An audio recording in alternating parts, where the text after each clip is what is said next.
Hello everyone, my name is Zach and welcome to On Cash Flow, where I help you become a master of your own cash flow. Now let's get started. Your savings rate for financial independence is very important. However, there is a point where the marginal benefit of you saving more money becomes very, very diminished. I find that there is kind of like a mathematical sweet spot to how much of your income you should be saving for financial independence. All right, and that mathematical sweet spot is going to differ depending on how you feel about financial independence and when you want to achieve it. Here's what I want to share with you today: how we can find that mathematical sweet spot of the best savings rate for financial independence. In order to best illustrate this sweet spot for FIRE, I have to make some assumptions here. Okay, and everything when it comes to personal finance has to come under some assumptions, right? If I'm not giving you individualized advice. So the first assumption that I want to make here is how much you can expect to make from your investments over the long run. And the assumption I'm going to make here is the standard 8% ROI over the long run. So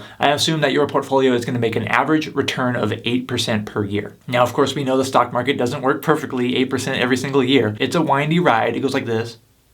But I think that is not too unrealistic, because if we look back at rolling periods for like 20-year periods of stock market history, we can find that the ROI is actually closer to 10 or 11% in many circumstances, like for 20-year time frames. And even if the future is not going to be the same as the past, we're already reducing it down to 8%. So I think it's actually, decently conservative to have a pretty good portfolio return about 8% average per year over the long run. Now, the other assumption that I'm going to have to make here is how much you're going to be withdrawing from your portfolio, your starting portfolio value. So when you choose to become financially independent and retire early, you're going to choose to start at a withdrawal rate of a certain percentage. And that withdrawal rate that I'm going to use is 3.5%, not the 4% safe withdrawal rule, okay? Because I'm going to assume that you're going to retire at a younger age and you want to have a little more of a conservative withdrawal built into your plan. And so I'm going to have 3.5% because historically speaking, over super long periods, like even 60-year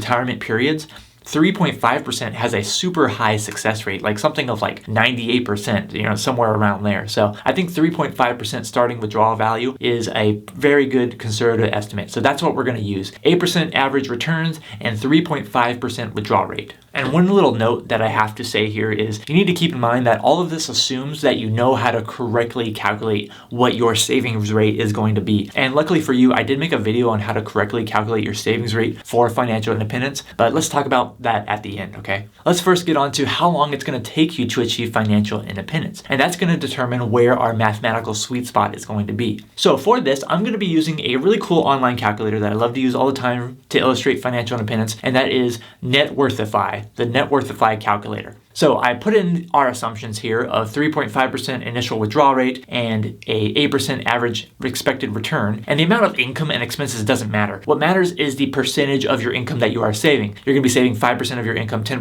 20%, etc. So this is what I got for the outputs of Net Worthify. So if you are going to save 10% of your income, for example, then you should expect to be able to retire in 40 years. 20% of your income, expect 30 years. If you save 30% of your income, expect 24 years. If you're going to save 40% of your income, expect 19 years to retirement. If you're going to save 50% of your income, expect about 15 and a half years to retirement. And if you're going to save 60% of your income, expect about 12 years. And a good 70%, expect about 8.9 years to retirement, all right? And that's with our assumptions that we put in there. So as you might have noticed already, as I was reading those off right here from my handy dandy iPad, there is a diminishment with the benefit of saving more money for how long it takes you to retire. Each 10% more savings does not save you the same amount of years to retirement. And regardless of your actual savings rate, believe it or not, the fastest way to achieve financial independence and the best way to do so is by hitting the like button on this video.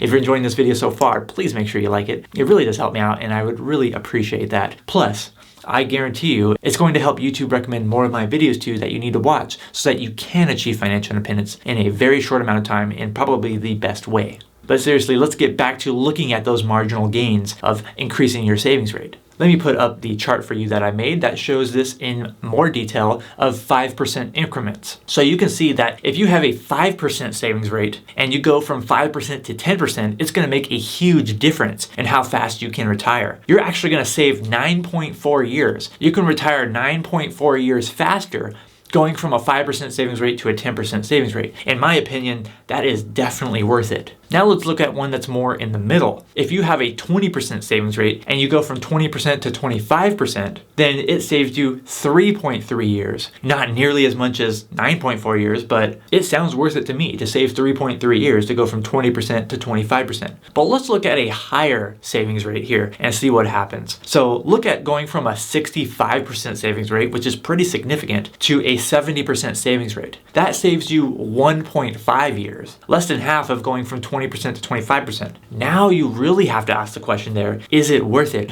Is it worth saving 5% more of your income once you're already at 65% to save another 1.5 years off of your working career? Maybe it is. Maybe it is for you. Maybe it isn't for other people. But that's why we can also look at the maths and see that there is kind of like a sweet spot that begins to happen around some kind of savings percentage of your income. Now, hopefully at this point you've had time to look at that chart, and I want to know from you in the comments below, at what point do you think it's worth it for you personally, like for your lifestyle, for your preferred financial independence goal? What point is that marginal gain worth it for you? What savings rate is going to be best for you, do you think? Here's where I think the mathematical sweet spot is. Looking at the chart, if you're only saving 5% of your income, it says that it's going to take you like 50 years to retire. Now, obviously, I think that's way too much. 50 years, if you're starting at 25, you're going to be 75 years old. So you got to save more than 5% of your income. Just to cut to the point here, I think that 50% is a really good mathematical sweet spot for a savings rate. And believe it or not, I didn't always think that this was the mathematical sweet spot. I used to think that 65% savings rate was the mathematical sweet spot. And it wasn't actually based on that kind of math, the marginal gain. That math was based on how long it took you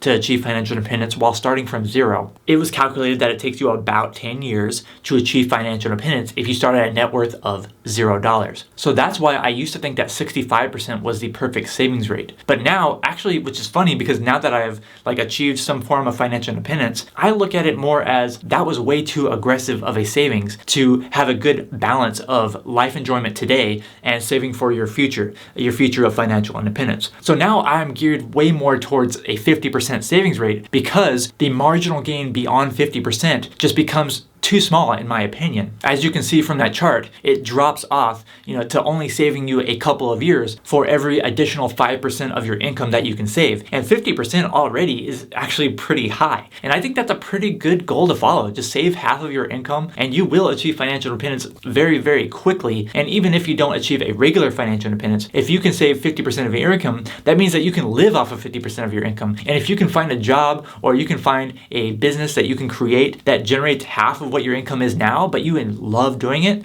then why would you not go for that and just create a better life for yourself in that way rather than just some arbitrary, okay, now I'm financially independent and now I don't ever have to work again. So while that is a great feeling to have, it's also not your actual end goal. Your end goal should be making the best life for you, your family, just being happy in general. And so that's why today I think the mathematical sweet spot for a savings rate for most people is going to be around 50%. But do you know what? You have to make sure that you know how to calculate your savings rate, how to correctly calculate your savings rate. And if you want to know how to do that, you need to watch another video that I created where I explained pretty detailed on how you correctly calculate your savings rate, okay? That video is going to pop up on the screen right after I get off the screen. So please make sure you watch that video if you haven't already. Thank you so much for watching this video. I'm Zach from OnCashFlow.com, and I hope to see you next time.